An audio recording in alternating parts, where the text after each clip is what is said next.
seket cc karamane mata panda olinyo hipiela dosis salasat alpra akasu biase teknisi ne farmasi kendala rime mablong bablas silang kemudi landasan padu sore-sore ngabuburit pada bagus wiwit rondo lan motor weti senggol dongan monggo sepek kirian bebasan panik gak monggo ngadeg beceran.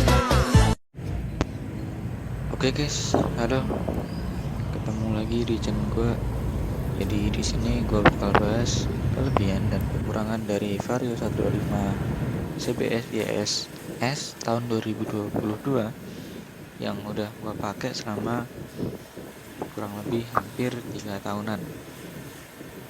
Oke, kita mulai dari kelebihan dulu. Yang pertama, motor ini tuh desainnya cakep menurut gue pribadi. Bahkan motor ini merupakan salah satu motor 125 Matic 125 cc yang paling cakep. Ya walaupun di sini tuh selera atau preferensi masing-masing sih. Terus yang kedua, motor ini tuh punya bagasi yang lumayan lega, sekitar 18 liter yang bisa buat nyimpen mantel plus helm full face. Kalau full face mungkin bisa tapi agak dipaksa gitu.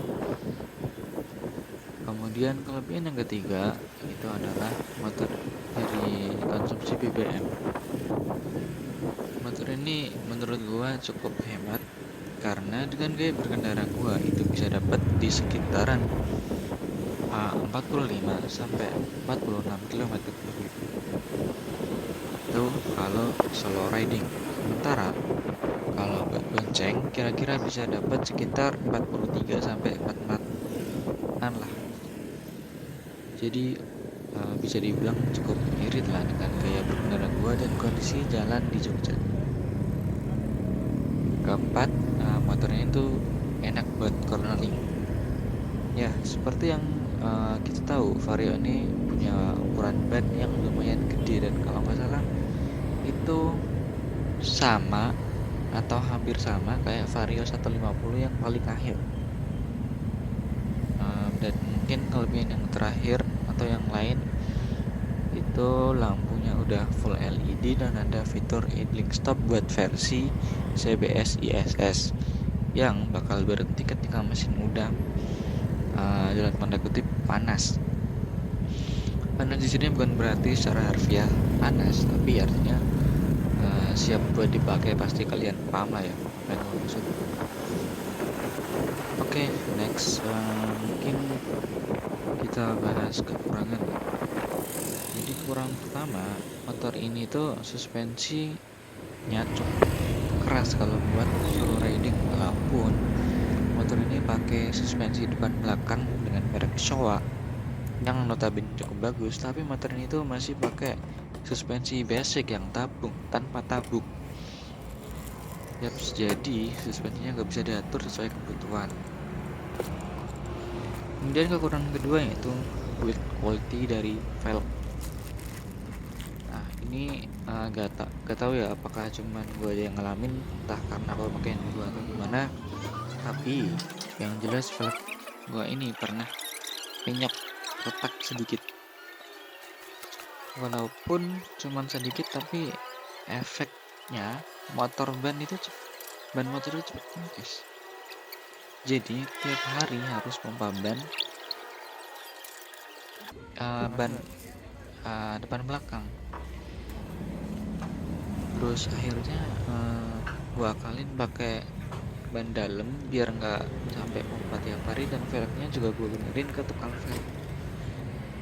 Perlu digarisbawahi, build quality selain velg atau dari body dan lain sebagainya itu overall bagus. Cuman velgnya aja sih yang kurang menurut gua. Kemudian kekurangan ketiga, mungkin ini udah sangat sering terjadi, yaitu penyakit grebek atau brebet. Nah, gredek atau brebet ini disebabkan karena kirian motor atau sekitaran CVT, kampas ganda atau mangkok itu kotor. Nah, dalam kasus ini gua akalin dengan beli mangkok kampas ganda merek aftermarket Daytona original tanpa custom kartel atau semacamnya. Semenjak gua ganti pakai kampas Daytona ini, motor gua jadi gampang. Ya mungkin baru kali ini setelah diganti Daytona, tapi habis dibersihin mangkoknya atau kiranya itu bisa normal lagi. Jadi kalian tenang aja, bisa diakalin.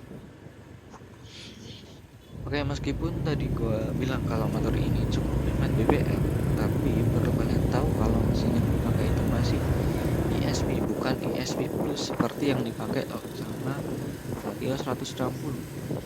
Jadi mungkin dengan nambah sekitar 3 jutaan, menurut gua mending ambil Vario 160 karena jelas performa lebih oke dan lebih irit BBM. Oke, so mungkin itu suka duka yang gua alamin selama 2 tahun lebih pakai ini motor. Share pengalaman kalian juga di kolom komentar guys. See you.